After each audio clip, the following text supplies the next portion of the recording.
You'll notice when you plot data over time in a run chart that the values will fluctuate naturally, even if left alone without any changes to practice being made.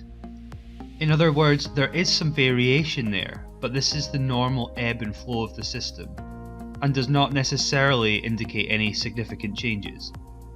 This is termed normal variation.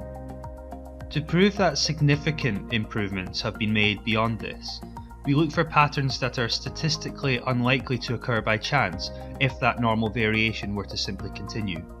Such patterns are termed special cause variation, and there are a few of these out there, but in TIPSQI we focus mainly on one, and that's called the shift. When using run charts, we use the median of the points from your baseline, extended forward in time. A shift is when there are 6 consecutive points, either all above or all below the median line, and the median is then recalculated using those 6 points. But the question is, why is it 6 points? Well, basically 6 is the least number of points you need before you reach the equivalent of a p-value less than 0.05. You come across p-values in journals all the time, so we'll briefly recap what they actually are because it will help us explain run chart shifts a bit better. So if we were to conduct a piece of traditional biomedical research, often we'd have 2 populations and we'd be looking to establish if there was a difference between those populations.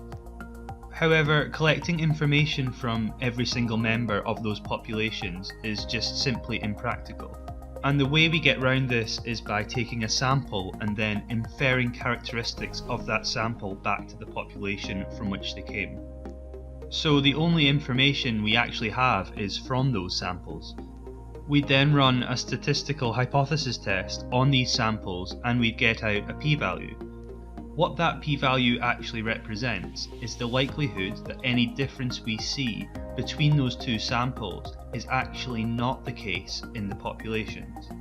In other words, it's the likelihood that any differences we see are just happenstance by the random sampling that we've done to get those samples. This is why generally we look for small p-values. It's because it reduces the likelihood of this and gives us more certainty. So just hold that thought in your head for a second and we'll go back to our run chart. We can think of our data we collect as like a sample, and we're looking for patterns which have a likelihood of occurring of less than 0.05 or 5% if nothing had changed from our baseline. Our starting point for this when looking for a shift is our median line. By definition, this is the middle of all values you have in your baseline. So 50% of all points should be above and 50% of all points should be below. So, for example, if we're looking for a shift up, the likelihood of any one point being above the median is 0.5 or 50%. The likelihood of 2 consecutive points being above the median is 0.5 times 0.5 or 0.5 squared, which is 0.25. 3 consecutive points is 0.125. 4 consecutive points is about 0.06, and 5 consecutive points is about 0.03. And now we have a pattern where if nothing had actually changed in real practice, the chance of seeing it would be less than 0.05, it's 0.03. You can hopefully at this stage now see how this is equivalent to a p-value. The key bit being, what are the chances we're seeing what we're seeing in our data if in fact nothing has actually changed?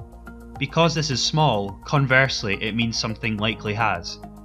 However, you've got to remember that as well as having a shift up, you can also have a shift down, and equally the likelihood of this is also 0.03.